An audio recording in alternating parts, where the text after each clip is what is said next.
कल यानी कि 7 मई को मॉक ड्रिल जो है जम्मू कश्मीर के अलग अलग डिस्ट्रिक्ट्स में होने जा रहा है। और सिर्फ जम्मू कश्मीर की मैं बात नहीं कर रही, पूरे भारतवर्ष में कल मॉक ड्रिल रखा जाएगा। इसी के साथ अगर बात करें, सिविल डिफेंस ने ये जो मॉक ड्रिल रखा है इसको लेकर कुछ गाइडलाइंस भी जारी की गई हैं। यानी इसके दौरान आपको क्या कुछ बातों का ध्यान रखना है और क्या क्या सामान जो है वो आपके पास मौजूद होना चाहिए, तो यही जानकारी मैं आपको बताने जा रही हूँ। और इसी को चलते पब्लिक नोटिस जो है वो डिस्ट्रिक्ट डोडा के लिए भी निकाला गया है, वो भी मैं आपके साथ साझा करूँगी। लेकिन सबसे पहले आपको बता दें कि कल जो मॉक ड्रिल रहने वाला है उसी को लेकर क्या कुछ गाइडलाइंस हैं वो आपके साथ साझा जो है वो मैं करने जा रही हूँ। आखिर में आप अपनी राय ज़रूर रखिएगा।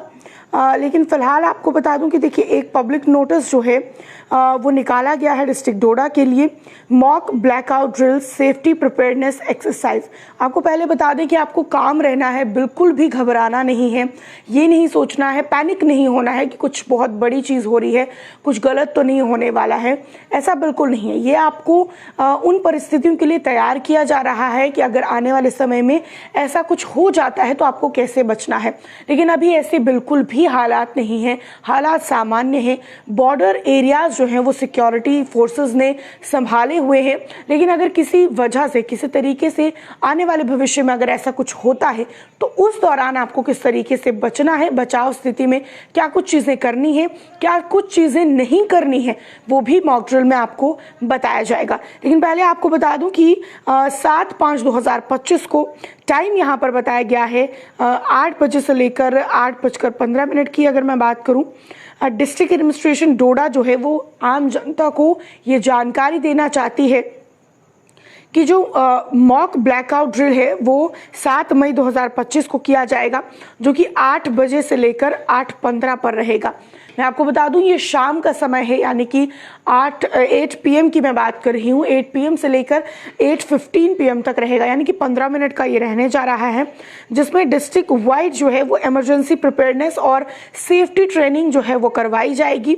अब देखिए, इसमें क्या कुछ करना है, ये एक्सरसाइज जो करवाई जा रही है इसका जो मेन एम है वो यही है कि अगर कभी ज़रूरत पड़े भी तो आप लोग इमरजेंसी में किस तरीके से आपको रिस्पॉन्ड करना है उसकी जानकारी पहले से ही हो।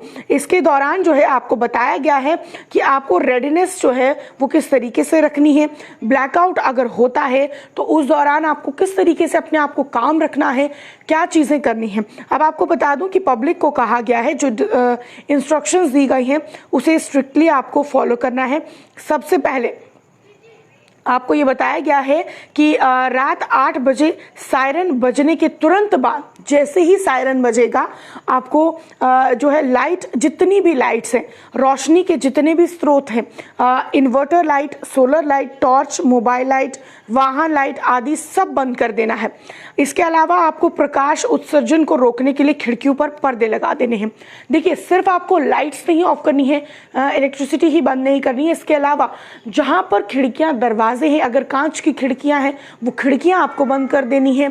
जैसे भी खिड़की दरवाजे हैं वो बंद करने हैं। उसके अलावा आपको पर्दे यानी कि कर्टन्स भी डाल देने हैं, ताकि किसी भी तरीके से रोशनी जो है वो आपके कमरों के अंदर बिल्कुल भी ना आए। इसके बाद अगर हम आपको बता दें, ये भी कहा गया है कि आपको घबराना नहीं है। ये सिर्फ एक मॉक ड्रिल है और कोई वास्तविक आपातकाल नहीं है, यानी कि कोई एक्चुअल इमरजेंसी नहीं है। आपको सिर्फ ये प्रैक्टिस करवाई जा रही है, आपको घबराना बिल्कुल भी नहीं है। खासतौर पर अगर आपके पास बुजुर्ग हैं, छोटे बच्चे हैं, पेट्स हैं, हर किसी का आपको ध्यान रखना है, खुद भी आपको काम रहना है। और इसी के साथ अगर बता दूं कि सभी व्यावसायिक गतिविधियां, वाहनों की आवाजाही और नियमित संचालन 15 मिनट की अवधि के लिए रोक दिए जाने चाहिए। यानी कि अगर आप कोई बिजनेस करते हैं, कोई काम करते हैं, वो सभी चीज़ें 15 मिनट के लिए आपको बंद करने के लिए कहा गया है। गाड़ियों के आने जाने के लिए भी आपको मनाही है। इसी के साथ बुजुर्गों, बच्चों, रोगियों और असशक्त व्यक्तियों को भ्रम या चिंता से बचाने के लिए पहले से सूचित करें। अब देखिए, अगर आपको लगता है आपके परिवार में से कुछ ऐसे लोग हैं जो सोशल मीडिया से दूर रहते हैं, जिन्हें पूरी जानकारी नहीं है, या फिर आप कह सकते हैं बहुत ऐसे लोग होते हैं जो इन चीज़ों पर ध्यान नहीं देते, उन्हें पता नहीं होता है पहले से, उन्हें पहले जानकारी दे दीजिए। जिनका दिल कमज़ोर है, जो छोटे बच्चे हैं, उन्हें बताना है कि आप लोग जो है घबराइएगा मत, जब सायरन बजेगा आप जो है वो शांत रहकर जो है देखिए किस तरीके से इन परिस्थितियों में बाहर निकलना है, ताकि ये लोग जो है वो चिंता ना ले ले। कुछ लोग वहम कर लेते हैं, अगर सायरन बजेगा तो वो ये सोचेंगे कि शायद कोई बड़ी अनहोनी हो चुकी है, कोई घटना हुई है, लेकिन आपको उन्हें जानकारी देनी है कि ये सिर्फ और सिर्फ आपको एक प्रैक्टिस एक्सरसाइज जो है वो करवाई जा रही है, वास्तविक में कोई भी इमरजेंसी जैसे हालात नहीं है। अब इसके बाद अगर मैं बात करूं, ये सार्वजनिक सुरक्षा और जागरूकता के लिए एक एहतियाती उपाय है, कोई वास्तविक आपातकाल मौजूद नहीं है। इसी के साथ बात करें, हर नागरिक के लिए भागीदारी अनिवार्य है, यानी कि जो कल समय बताया गया है उसमें हर एक सिटीजन को पार्टिसिपेट करना है, ये भी हमारी जिम्मेदारी है, क्योंकि अगर हम इसमें हिस्सा लेंगे हमें जानकारी होगी, हम आने वाले समय में कभी अगर ऐसे हालात बनते हैं तो हम किसी की रक्षा कर सकते हैं। इसी के साथ अगर हम बात करें, इस अभ्यास को सफल बनाने के लिए आप सभी के सहयोग की बहुत ज़्यादा ज़रूरत है। आइए एक सुरक्षित और तैयार डोडा बनाने के लिए हाथ मिलाते हैं। जिला प्रशासन डोडा द्वारा जनहित में जारी किया गया ये आदेश है। इसके अलावा मैं आपको देखो बता देती हूँ किस तरीके से मॉक ड्रिल परफॉर्म होने वाला है। नागरिकों के लिए कुछ गाइडलाइंस जो बताई गई, खासकर पहले मैंने डोडा के लिए बताई, अब मैं पूरे जम्मू कश्मीर, पूरे भारतवर्ष के लिए बताने जा रही हूँ। ये गाइडलाइंस जो है वो नागरिकों को 7 मई यानी कि कल होने वाली आगामी मॉक ड्रिल के दौरान उनकी भूमिका और जिम्मेदारियों को समझाने के लिए है। इन चरणों का पालन करने से व्यक्तिगत सुरक्षा सुनिश्चित होगी, समुदाय की तैयारी में योगदान मिलेगा। हवाई हमले की चेतावनी, सायरन। देखिए सबसे पहले आपको बता दें कि जब एक बहुत जोर से सायरन बजेगा तो आप समझ जाइएगा कि अगर जिस तरीके से कहीं पर हवाई हमला होता है तो उस वक्त वो सायरन बजता है, तब आपको क्या करना है, खुद को हवाई हमले के सायरन की आवाज़ों से परिचित कराएं, जैसे अलर्ट के लिए लंबी चीखें, सब कुछ ठीक होने के लिए छोटी आवाज़ें। निकटतम यानी कि जो आपके आसपास कोई जगह जहां पर आप छिप सकते हैं, आश्रय ले सकते हैं, वहां पर आपको जाना है, जैसे कि बेसमेंट है, भूमिगत पार्क है, जो आप कह सकते हैं जो अंदर यानी कि जो यहाँ पर आप कह सकते हैं बेसमेंट में जो पार्क्स वगैरह बनाई जाती हैं, क्योंकि उनकी दीवारें काफ़ी मजबूत होती हैं, तो आप वहाँ पर जा सकते हैं। या फिर निर्दिष्ट सुरक्षित क्षेत्र, कोई ऐसी जगह जो आप कह सकते हैं एक गुफा की तरह जो जगह जो अंदर हो काफ़ी ज़्यादा, जहाँ पर आप सुरक्षित महसूस कर सकते हैं अपने आप को, वहाँ पर आपको जाना है। आपको बता दें कि देखिए छुट्टियों की अगर मैं बात करूं तो स्कूल में हॉलीडेज के बारे में कोई ऑर्डर सामने नहीं आया है, ऐसा कोई निर्देश नहीं दिया गया है। और ये जो मॉक ड्रिल है ये आप रात कह सकते हैं, रात के समय है, क्योंकि 8 बजे से लेकर 8:15 तक है। इसी के बाद अगर मैं बात करूं, ये भी कहा गया है कि एक बुनियादी आपातकालीन किट आपको तैयार करनी है, यानी कि जो इमरजेंसी फर्स्ट एड किट होती है आपको वो तैयार करनी है, जिसमें सबसे पहले आपको ज़्यादा बैटरीज जो है, अगर आप एक टॉर्च अपने पास रख रहे हैं तो टॉर्च के लिए जो भी सेल्स, जो भी बैटरी है वो पहले से अपने पास रख लें। पानी की बॉटल्स आपके पास भरी हुई होनी चाहिए। इसके अलावा जो है ऐसे खाने का सामान जो खराब ना हो, जो अगर आपको कुछ दिन अगर रहना भी पड़ता है, आप सोचिए कि कुछ दिन तक कौन सा ऐसा खाने का सामान है जो खराब नहीं होगा, बचा रहेगा और जिससे आपका पेट भी भर जाए, और कम क्वांटिटी में भी अगर हो तो तब भी आपको पूरा पोषण मिल सके। इसके अलावा जो फर्स्ट एड किट रहता है वो भी आपको रखना है। ड्रिल के दौरान आपको क्या करना है और क्या नहीं करना है, सबसे पहले तुरंत बाहरी गतिविधियां बंद करें, और यानी कि बाहर जो भी एक्टिविटीज हो रही हैं उसे बंद करके आपको किसी सुरक्षित स्थान पर चले जाना है। जब तक ज़रूरी ना हो फ़ोन का इस्तेमाल बिल्कुल भी ना करें, ताकि इमरजेंसी लाइंस में जो है वो आपको कॉल जल्दी से कनेक्ट हो सके।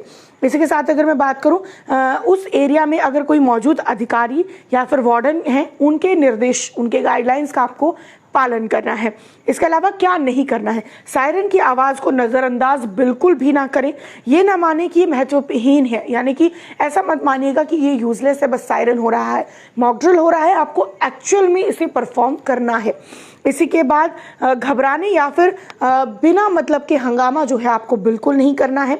नागरिक और छात्र प्रशिक्षण, अगर हम बात करें कि नागरिकों के लिए तैयारी के चरण जो है, दूसरे पॉइंट की अगर मैं बात करूं, ड्रिल से पहले आयोजित सामुदायिक प्रशिक्षणों सत्रों में भाग ले, यानी कि ये जो मॉक ड्रिल होगा उससे पहले आपको इंस्टीट्यूट्स में या जहां पर भी मॉक ड्रिल के बारे में सिखाया जा रहा है वहां पर आपको मौजूद रहना है, चाहे स्टूडेंट्स हो, चाहे टीचर्स हो, या फिर अगर आप एक सामान्य जनमानस है। इसी के साथ अगर हम बात करें, बच्चों को आपातकालीन प्रतिक्रिया की मूल बातें सिखाएं। यानी कि देखिए, इमरजेंसी के समय पर बच्चों को भी कुछ बेसिक चीजें पता होनी चाहिए, जैसे नीचे झुकना, सर को ढकना है, और इसके अलावा घर, स्कूल या पड़ोस में सुरक्षित स्थानों की पहचान करना, छोटी मोटी चोटों का इलाज या CPR जैसी प्राथमिक चिकित्सा तकनीकों का अभ्यास करें। यानी कि अगर इमरजेंसी हो जाती है तो उस दौरान आप CPR कैसे देंगे, छोटी मोटी चोटों को आप कैसे ठीक करेंगे या उसको कैसे ट्रीट करेंगे, वो भी आप तक जानकारी होनी चाहिए। अब ड्रिल के दौरान आपको क्या करना है, जितने भी आपको ये प्रैक्टिसेस या मॉक ड्रिल्स करवाए गए हैं, उनके निर्देशों को आपने पूरे एक्टिव रूप से जो है वो उसमें भाग लेना है, उनका पालन करना है। सुनिश्चित करें कि अभ्यास के सभी चरणों में बच्चों और परिवार के बुजुर्ग सहित सभी शामिल हों। क्या कुछ नहीं करना है, बच्चों या खुद के लिए इन अभ्यासों के महत्व को नजरअंदाज ना करें। ये ना माने कि दूसरे आपकी सुरक्षा की जिम्मेदारी लेंगे। सबसे बड़ी बात जो है, आप ये मत सोचिएगा कि कोई और आपको बचाने आएगा। आपको खुद को बचाने की स्थिति में क्या कुछ करना है, वो तमाम चीजों पर ध्यान देना है। इसके अलावा क्रैश ब्लैकआउट उपाय, नागरिकों के लिए तैयारी का ये भी एक कदम है। सभी खिड़कियों पर मोटे ब्लैकआउट पर्दे या ब्लाइंड्स लगाएं। इसी के साथ अगर हम बात करें, ब्लैकआउट के दौरान जो है अपने घर को बिना रोशनी के काम करने के लिए तैयार करें।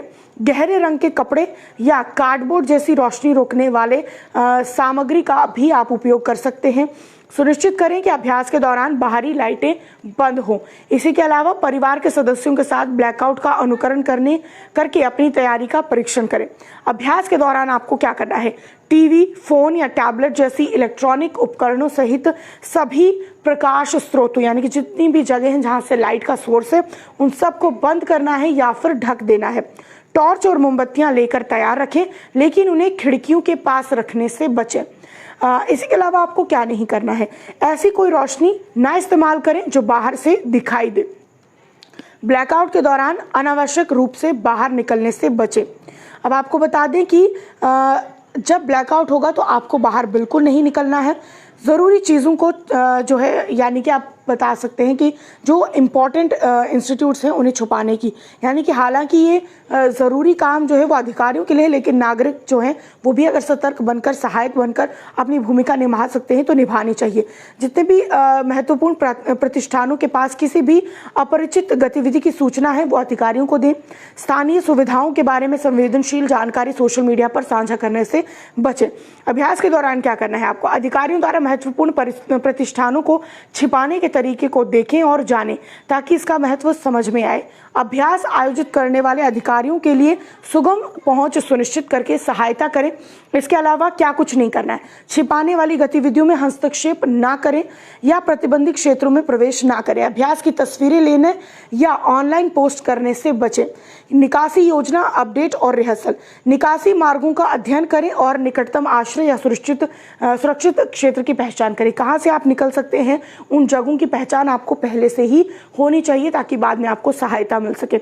इसी के अलावा आपको बता दें कि जो ज़रूरी चीज़ें हैं उनके साथ एक गो बैग तैयार करें जिसमें शामिल है। देखिए, सबसे पहले अगर आप पूरा इमरजेंसी की तरह मॉक ड्रिल में हिस्सा ले रहे हैं तो आपको क्या करना है, एक बात करें जिस तरीके से एक बैग आपको तैयार करना है, एक इतना बैग होना चाहिए जिसमें आपकी कुछ ज़रूरी चीज़ें आ जाए।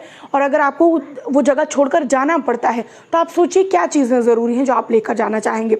सबसे पहले आपकी जो पहचान पत्र हैं, जो पहचान के दस्तावेज, यानी कि जो आपकी आइडेंटिटी के डॉक्यूमेंट्स हैं, आपका जो भी इमरजेंसी कॉन्टैक्ट नंबर है, आपकी जो दवाएं हैं, आपके स्नैक्स और पानी है। परिवार के सदस्यों के साथ निकासी योजना का अभ्यास करें, ये सुनिश्चित करते हुए कि कोई अपनी भूमिका जो है वो जानता हो। अभ्यास के दौरान आपको क्या करना है, निर्धारित निकासी मार्गों का व्यवस्थित तरीके से पालन करें। ज़रूरत पड़ने पर बुजुर्गों या फिर विकलांग व्यक्तियों की सहायता करें। शांत रहें और अधिकारियों या मार्शलों के निर्देशों को सुने। क्या नहीं करना है आपको, अभ्यास के दौरान रास्ते ना रोकें, जो चीज़ें ज़रूरी नहीं है उन्हें साथ में बिल्कुल भी ना लें। और इसी के अलावा अगर बात करें, जब तक निर्देश ना दिए जाए निजी वाहन ना लें क्योंकि इससे भीड़ हो सकती है। इसी के अलावा नागरिकों के लिए सामान्य तैयारी युक्तियाँ, स्थानीय घोषणाओं या सोशल मीडिया के माध्यम से अभ्यास के समय और गतिविधियों के बारे में जानकारी रखें। पड़ोसियों के साथ जानकारी साझा करें, खासकर उन लोगों के साथ जिनकी आधिकारिक अपडेट तक पहुंच नहीं हो सकती है। अभ्यास को गंभीरता से लें, क्योंकि ये आपको वास्तविक आपात स्थितियों से बचाने के लिए तैयार कर रहा है। और परिवार और दोस्तों को सक्रिय रूप से भाग लेने के लिए प्रोत्साहित करें। अभ्यास के बाद जितने भी आयोजक हैं, आयोजकों को किसी भी चुनौती के बारे में रचनात्मक प्रतिक्रियाएं दें।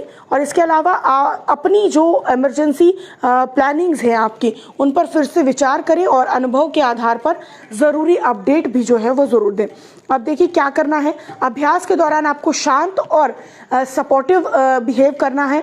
और इसी के अलावा आपको ये भी सुनिश्चित करना है कि बच्चे, बुजुर्ग और पालतू जानवर आपकी इमरजेंसी तैयारी योजना का हिस्सा हो। यानी कि अगर आप सोच रहे हैं इमरजेंसी हो रही है, तो आप सिर्फ एक व्यक्ति के हिसाब से तैयारी बिल्कुल भी मत कीजिएगा। ये सोचिए कि आप अकेले नहीं होंगे, आपके साथ आपके कोई बुजुर्ग होंगे, कोई पेट हो सकता है, बच्चे हो सकते हैं। तो उस स्थिति में आप उन्हें कैसे बचाएंगे, तो ये तमाम चीज़ें आपके दिमाग में जो है वो होनी चाहिए। इसके अलावा अगर हम बात करें आपको क्या नहीं करना है, अभ्यास के बारे में अफवाहें बिल्कुल ना फैलाएं, ना ही गलत सूचना फैलाने।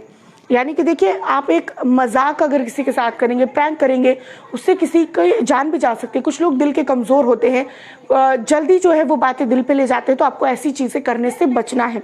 इसके अलावा अगर मैं बात करूं तो अभ्यास के दौरान शॉर्टकट ना अपनाएं, सुरक्षा उपायों को नज़रअंदाज बिल्कुल भी ना करें। पर्याप्त रूप से तैयारी करके और सक्रिय रूप से भाग लेकर आप नागरिक सुरक्षा मॉक ड्रिल की सफलता सुनिश्चित करने और अपने समुदाय की सुरक्षा बढ़ाने में मदद कर सकते हैं। तो ये सारी की सारी जानकारी आपके लिए बेहद महत्वपूर्ण है, इसे बिल्कुल भी नज़रअंदाज ना करें। कल 8 बजे से लेकर 8:15 तक मॉक ड्रिल जो है वो होने जा रहा है, जिसमें हर एक नागरिक को भाग लेना है, चाहे बच्चे हो, बूढ़े हो या फिर विकलांग हो, हर किसी को भाग लेना है। अगर आपके पेट्स हैं, आपके पालतू हैं, तो उनको भी आप कैसे बचाएंगे, वो भी आपको पूरा अभ्यास होना चाहिए। तो ये पूरी गाइडलाइंस कल के लिए हैं। इन्हें सभी लोगों के साथ साझा करिएगा ताकि सभी लोगों तक सही जानकारी पहुंच सके। और एक बार फिर से बता दूं, सोशल मीडिया पर कुछ भी गलत पोस्ट करने से बचें, कोई भी अफवाह या फिर गलत जानकारी साझा करने से बचें। कैसी ये जानकारी आपको लगी, कमेंट सेक्शन में ज़रूर बताइएगा।